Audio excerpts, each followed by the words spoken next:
নমস্কার নমস্কার। সুন্দরবন ফিশিং চ্যানেলে আরও একটি নতুন পর্বে সবাইকে স্বাগত জানাই। বন্ধুরা, দুজন কিন্তু রান্নাঘরে বসে পড়েছি বটি নিয়ে মাছ কাঁকড়া কেটে নেব বলে। আজকের কিন্তু নদীর মাছ কাঁকড়া খাওয়া হবে। গত পর্বে তো দেখেছেন যে নদীর থেকে প্রচুর মাছ ধরে নিয়ে এসেছি। প্রচুর বলতে যে কটা মাছ হয়েছে দামি মাছ, দাঁতনি মাছ। দুটো মাছ বিক্রি করে দিয়েছি আর দুটো মাছ মানে খাওয়ার জন্য রেখেছি, আর বাদ বাকি মাছ তো সব আছে বাড়িতে। আর এই যে কাঁকড়া ছিল, কাঁকড়াগুলো আমি কাটবো আর বর্ষার বাবা মাছগুলো কাটবে। আপনারাও তো অনেকে কমেন্টে বলেছেন যে দাদাকে না ছাড়তে, নদীর মাছ খাইয়ে তারপরে ছাড়তে। ওটাই করছি। ওই জন্যে বললাম যে এক দুদিন মাছ ধরি, অন্তত কিছু মাছ খেয়ে তারপর যাবেন। ওই জন্য আজকে মধুমিতা কিন্তু নদীতে মাছ পাওয়ার সাথে সাথে বলছে দাঁতনে মাছ কিন্তু প্রথমে দুটো পেয়েছি একটা জালে, তো বলছে এই দাঁতনে সেই দুটোই না, বলছে দাঁতনে মাছ কিন্তু বিক্রি হবে না। সে তো হবে না, দাদা আছে বা অনেক দিন পরে যাচ্ছি আমরা। এবার এই খালে দ্বিতীয় খালেও একই দুটো দাঁতনে পেয়েছি, তখন বলছে কি যে দুটো তো বাড়ি রাখবো বলেছি, আর এই দুটো বিক্রি করলে হয় না। প্রথমে একটা দেখা গেছিল, তাহলে একটা মাছ বিক্রি করলে যাই 100 টাকা আসলেও তো আসবে, এরকম ভেবে আনছি একটা বিক্রি করে দেবে। তারপর আরেকটা উঠেছে, আনছি তাহলে দুটো বিক্রি করা যাবে। এবার সঙ্গে সঙ্গে নদীর থেকেই ফোন করে আমার ওই যে জেঠিমা প্রায় সময় মাছ নেয়, এবার জেঠিমাদের কাছে ফোন করে দিয়েছিল, দাদা এসেছিলো মাছ নিয়ে গেছে। আর আরও অনেকে মাছ নেওয়ার জন্য এসেছিল, কিন্তু আজকের দিনে ক্ষেত্রে আর বিক্রি করেনি, কারণ সেটা তো বুঝতে পারছেন দাদা আছে। আর এই অনেকদিন বাদে 2 সপ্তাহ পরে কিন্তু এই নদীতে নামলাম। সেই 2 সপ্তাহ আগে গিয়েছিলাম। নদীর মাছ তো খাওয়া হয় না বহুদিন, 2 সপ্তাহ খাওয়া হয় না। এবার মাছ সারা বছর ধরি, তবে আমি কিন্তু আমার কিন্তু হিসাব কিতাব একটু আলাদা। বাড়িতে সবার মোটামুটি চাহিদা পূরণ করে তারপর আমি বিক্রি করি। সে কথা আপনাদের বলেছি যে বনে যদি 2000-2500 টাকার মাছ বিক্রি করি, বাড়িতে খাওয়া হয় 2000 টাকার মাছ ওই 5-6 দিনের ভিতরে।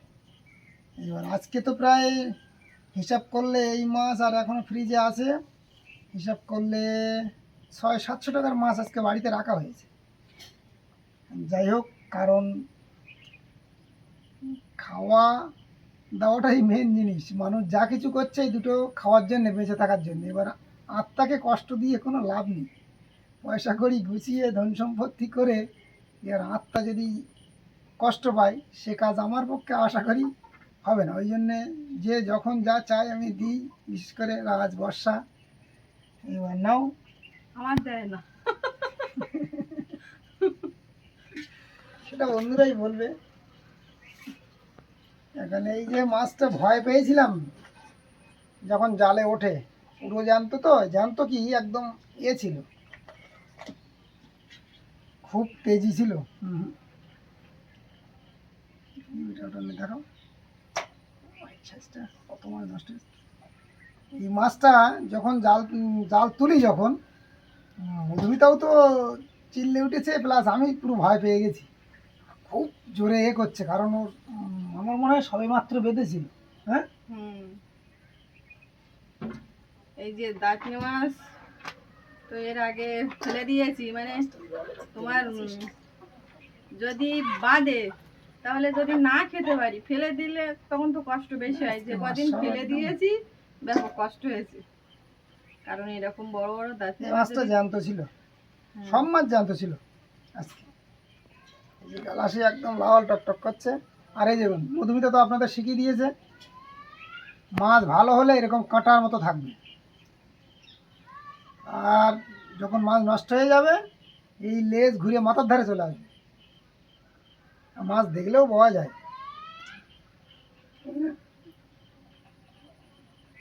না, ওই ওই বাংলাটা আগে কাটবে না?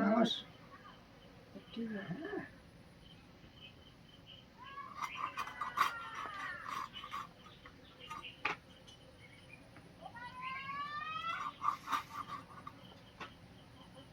কাপসাটাও অনেকটাই বড় হয়ে গেছে।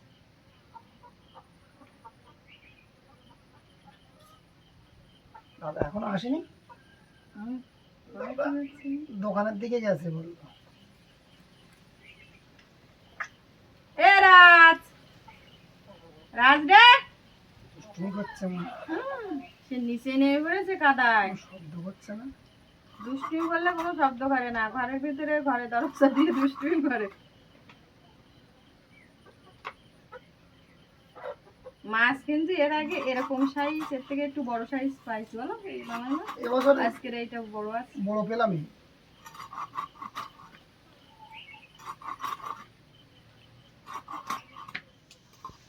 কাঁকড়াগুলো আমি কেটে পরিষ্কার করে নিচ্ছি।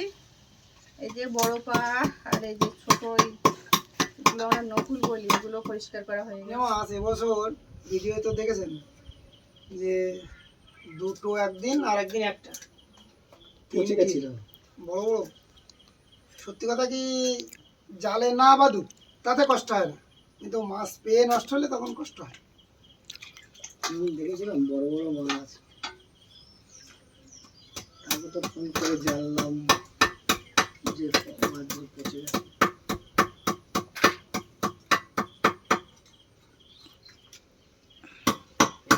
কাঁকড়া খারাপ, এটা ভালো।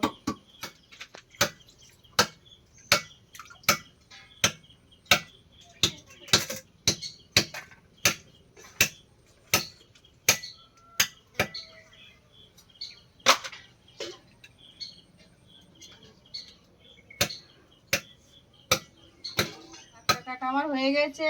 আর রাস ওদিকে উঠোনে কাদা মাখছিল, বৃষ্টি হয়েছে তো জল পেয়েছে, তার আবার চান করিয়ে ধুইয়ে একদম ঘরে তুলে দিয়ে এসছি।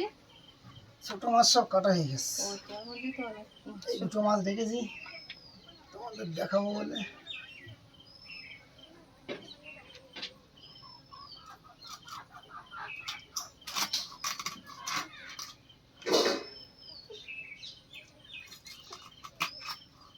ওই চাটনি মাছ বাচ্চাটা নষ্ট হয়ে গেছে। ভালো নেই।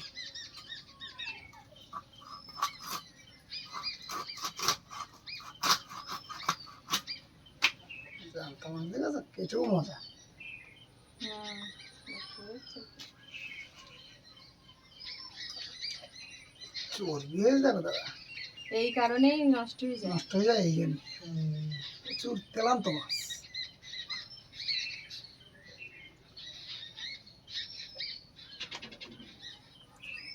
এটা এই পিস হবে না, ও পেটিয়ে পেটি তো না হবে? দেখ, হবে। ভালো করতে।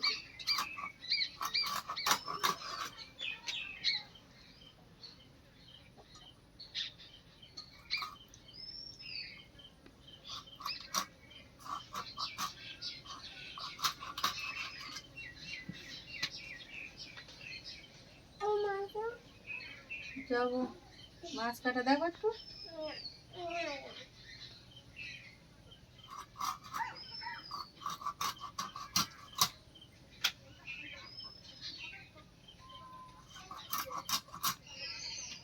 এটা দিলাম এই পিস করে, বড় হয়ে যাচ্ছে না। নাও কাটা হয়ে গেল। আমি এখন ধুয়ে এনে দিচ্ছি যাতে, বুঝলে? তুমি এই বটি ফটিগুলো পরিষ্কার করো। বর্ষার বাবা ওইদিকে মাছ কাটছিল, মাছ কাটা হয়ে গেছে। আর এদিকে আমি টিফিন করছি সকালবেলা। ভাত আর খাওয়া হবে না, মুড়ি আর পেঁয়াজি খাওয়া হবে। এই যে দেখুন বেসন নিয়েছি, আর পেঁয়াজ কুচি নিয়েছি, আর এই যে কাঁচা লঙ্কা কুচি আছে, এবার দিয়ে দিচ্ছি।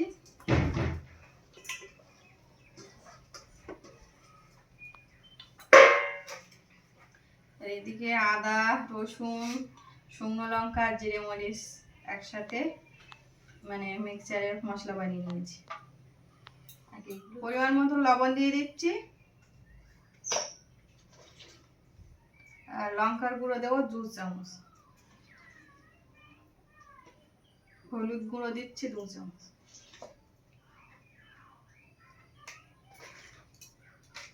মিট মশলার গুঁড়ো দিয়ে দিচ্ছি।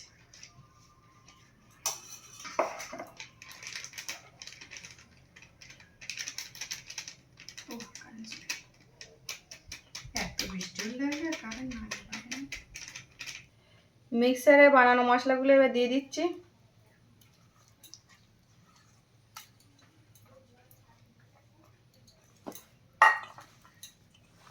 খুব সুন্দরভাবে কিন্তু মাখিয়ে নিতে হবে।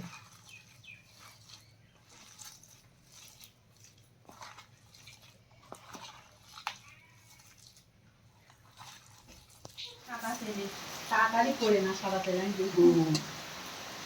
লালটা ভাই না, মাছটা ভাই দিয়ে দিবি।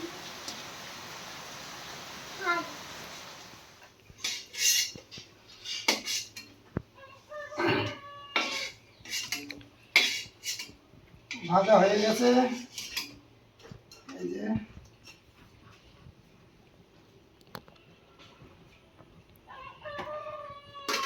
বন্ধ করা হয়েছে। নাও বারান্দায় চলো সবাই। চলো এখন তো তাহলে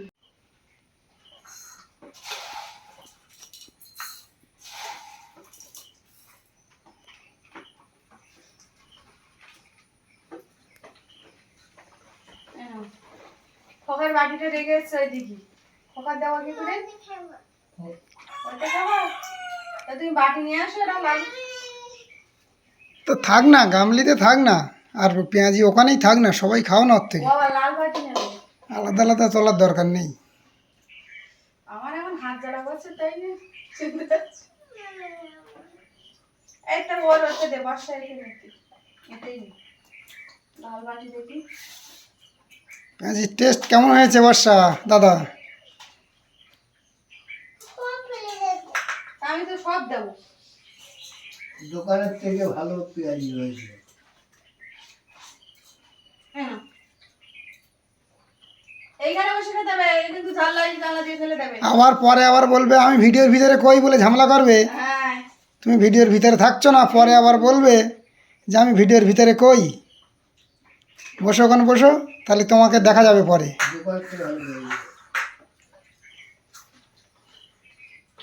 এমন দোকানে 16 টাকা সব এই। 16 টাকায় আর দিচ্ছে না, দেখো এখন 18-20 টাকা রেট হয়ে গেছে। হ্যাঁ, এবারে 100 টাকা। ঝাল খাচ্ছে, রাস ঝাল খাচ্ছে। ওই একটু পেঁয়াজি কাঁড়া যেগুলো এগুলো বেরিয়ে দিয়েছে, পেঁয়াজ ট্যাজ ওইগুলো ঝাল লাগছে না, ওইগুলোই যাচ্ছে।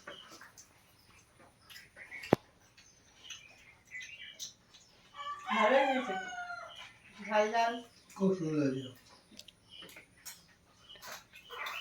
এরপরে এগুলো মানে সকালের এই টিফিন খাওয়া হয়ে গেলে দুপুরে রান্না করবো, তারপর খাওয়া দাওয়া হবে। আপনারা পুরো গল্পটা দেখতে থাকুন, সঙ্গে থাকুন। মাছ কিন্তু বেগুন আলু দিয়ে রান্না হবে। ওই যে বেগুন আলু কেটে নিয়েছি, আর একটা আলু দেবো। আর মাছে এখন ঝাল হলুদ লবণ মাখিয়ে নেবো। আর এদিকে দেখুন বৃষ্টি হচ্ছে, দেখুন সকাল থেকে এক টানা বৃষ্টি হয়ে যাচ্ছে, কখনো একটু আসছে কখনো জোরে। এখন কিন্তু ভালোই জোরে বৃষ্টি হচ্ছে। এইখানে আর জল পড়ছে না, কেমন আগুনের ধারে ঠান্ডা ঠান্ডাও লাগছে, বৃষ্টি হচ্ছে না।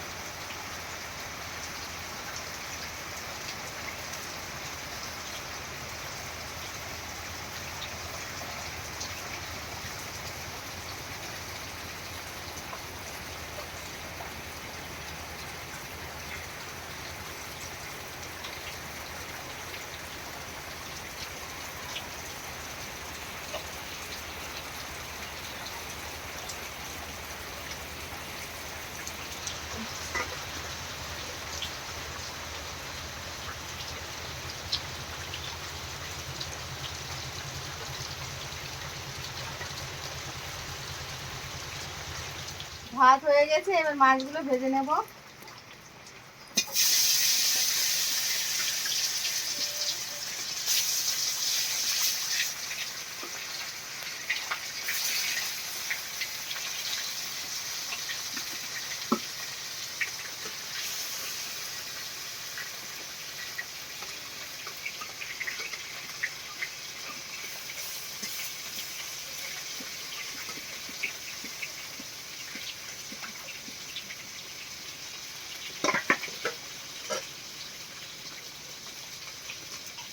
ঘুরিয়ে দাও কড়াটা।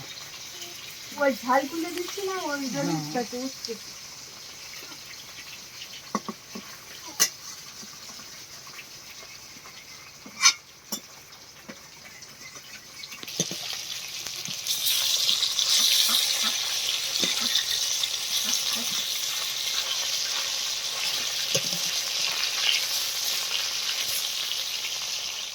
চিন্তায় ছিলাম যে দাদাকে নদীর মাছ খেতে দিতে পারবো কিনা। তো নদীতে গেলে তো নদীর মাছ মানে হবে, কম বেশি যাই হবে, কিন্তু এই যে দাঁতনে মাছ এটাও একটা কিন্তু মানে কপালের ব্যাপার। তো প্রথম দিনেই কিন্তু ভালো মাছ হয়েছে। দেখেছো এই জলদি জলদি নেমে যাচ্ছে, বেশি জালও দেওয়া যাচ্ছে না, আর যে একটু জাল কমিয়ে দিচ্ছি তখন নেমে যাচ্ছে।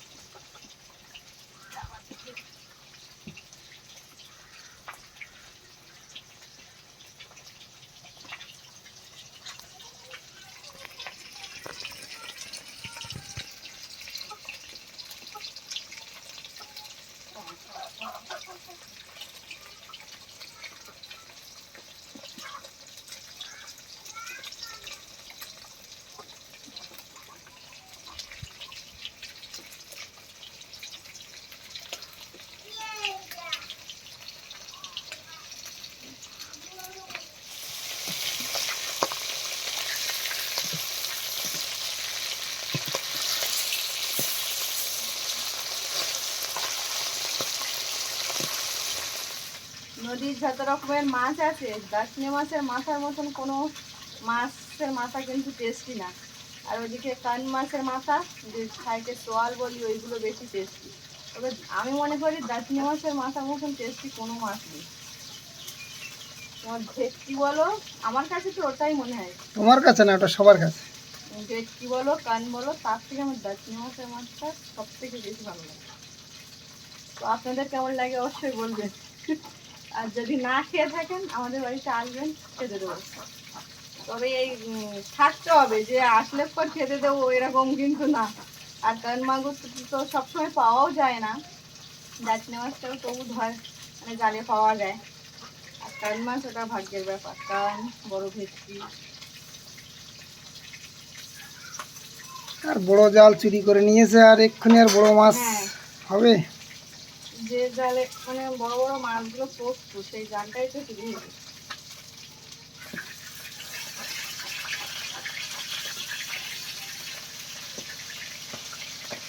এতদিন না শতদিন না, এখন এসে চুরি হচ্ছে।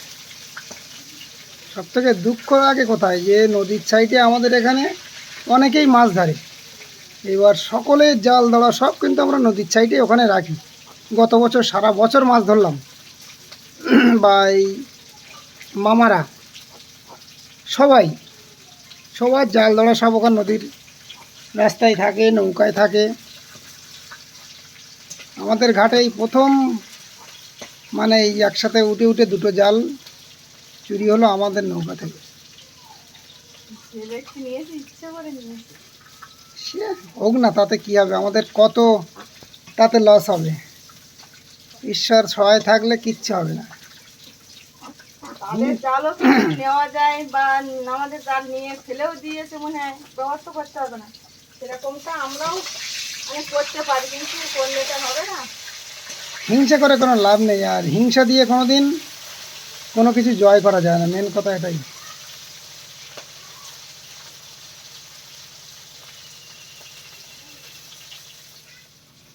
এই মাছ ভাজাটা কেমন হয়েছে অবশ্যই বলবেন। তার একটা কারণ আছে, তাই শুনছি। কারণ মাছ কিন্তু ভাজতে গেলে আমার ছাঁকা তেলে ভাজতে দিতে হবে, না আমি ভাজতে পারি না।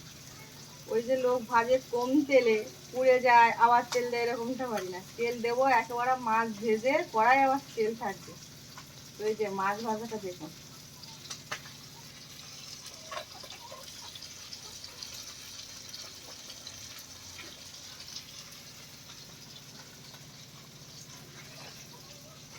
এদিকে রান্না হচ্ছে, এদিকে কাটছি আগের পরে। এবার ঝাল গাছগুলো কেটে নেব।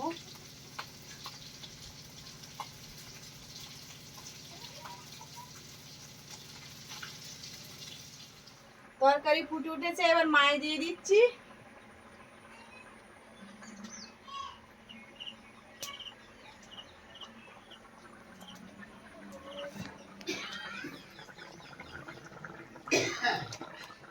এই তরকারিটা হয়ে গেলে এখন জাত কুকুর আর কাঁকড়াটা রাঁধতে হবে, কারণ এখন রান্না হয়নি এই তরকারিটা। আর রান্না হয়ে গেলে খাওয়া দাওয়া করবো। আর আজকের পর্বটি এখানেই শেষ করছি। পর্বটি কেমন লাগলো অবশ্যই কমেন্টে জানাবেন। যদি ভালো লেগে থাকে লাইক শেয়ার করবেন। আর এখনই যারা আমাদের চ্যানেলটি সাবস্ক্রাইব করেননি প্লিজ চ্যানেলটি সাবস্ক্রাইব করে আমাদের পাশে থাকবেন। আপনারা সবাই ভালো থাকবেন, সুস্থ থাকবেন। দেখা হচ্ছে আগামী পর্বে।